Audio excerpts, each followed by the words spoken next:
Judge Despotor, Hocking County Common Pleas Court, calling the case of State of Ohio versus Caleb Moritz, 23 CR 157. Ms. Ellison on behalf of the State of Ohio, Mr. Scarcella on behalf of Mr. Moritz, and Mr. Moritz joining us today as well. We're here today for an arraignment. Before I get started, I made the parties known that I will be filing a recusal of myself for further consideration of this case. Is there any objection to me handling the arraignment until we get a visiting judge? Ms. Ellison? Not from the state, Your Honor. Thank you. Mr. Scarcella? Your Honor, I've had an opportunity to discuss this with Mr. Moritz, and we would waive any conflict for the purposes of arraignment today. All right, thank you. Mr. Moritz, is that correct? That is correct, sir. All right.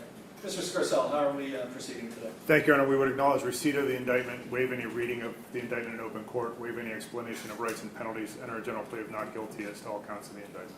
Thank you. Ms. Ellison, that's the bond.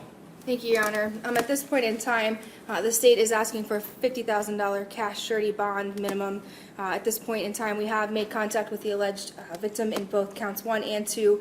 Her request, she does want the court to know that she does fear for her safety, and she's asking for a GPS monitor. We believe that the charges do necessitate that.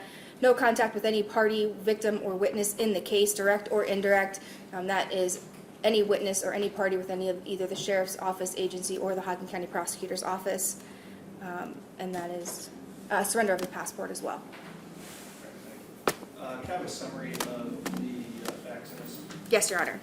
We believe that the evidence will show that between September of 2022 through October of 2022, that the defendant was a former chief deputy for the Hocking County Sheriff's Office. During his time there, he used his position of power to intimidate a victim who was known to him as a subject of a drug investigation to which he was assigned to, with whom he later developed a sexual relationship with, to recant allegations she had made against the defendant through a major crimes unit report.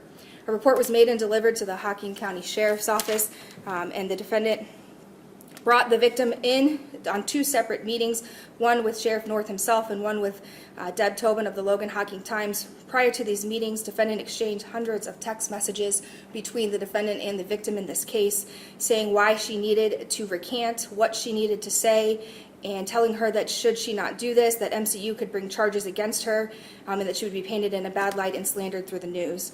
Defendant was consistent and relentless in facilitating these recantations.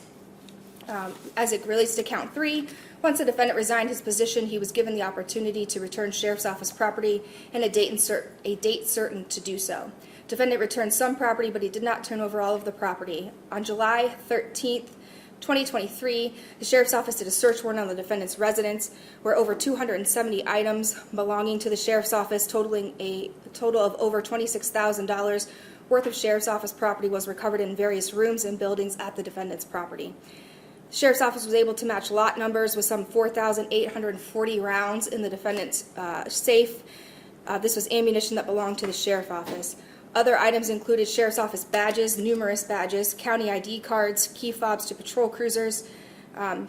When the defendant was located in order to effectuate the search warrant, he was located in his vehicle with a chief deputy badge, a department ID card, and a firearm on his person.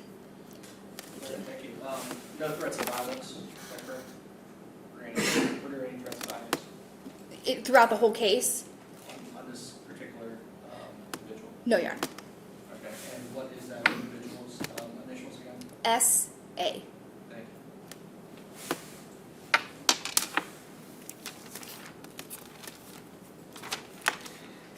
you. Mr. Scarcella. Thank you, Your Honor. Obviously, with respect to the facts, we take exception to all of the facts and look forward to being able to prove that Mr. Moritz is not guilty of any of these charges. With respect to bond, Your Honor, Mr. Moritz cooperated with law enforcement when they this was more than just a search warrant, Your Honor. They had the State Patrol SWAT team pull him over. He pulled over, recognizing them as soon as he left his property based upon his years of experience. He has cooperated throughout the course of the search warrant.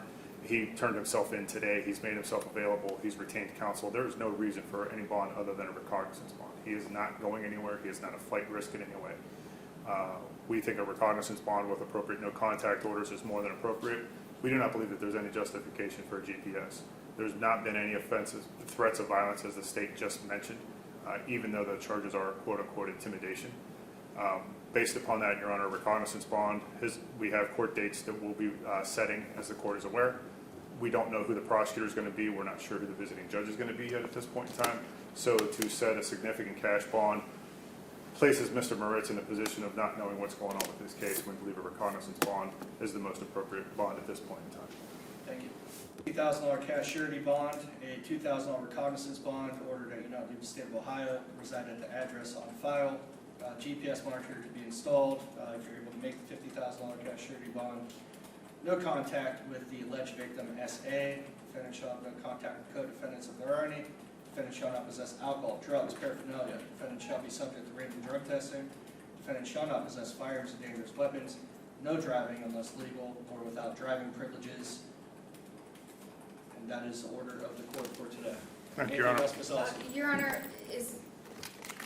would the court be willing to order a no contact on any of the witnesses within the case as well, not just the victims, but any of the witnesses that will be made known to Mr. Scarcella? Mr. Scarcella? Your Honor, if I'm provided with a witness list, I'll happily advise my client not to have any contact with them. But I think at this point in time, we have not been provided any of that discovery at this point. Ms. Olson, I believe that's premature. By the time you provide a witness list to Mr. Scarcella, I'm confident we'll have a visiting judge who can take that under consideration at that time. Okay. Anything else? No, Your Honor. All right, thank you. All rise.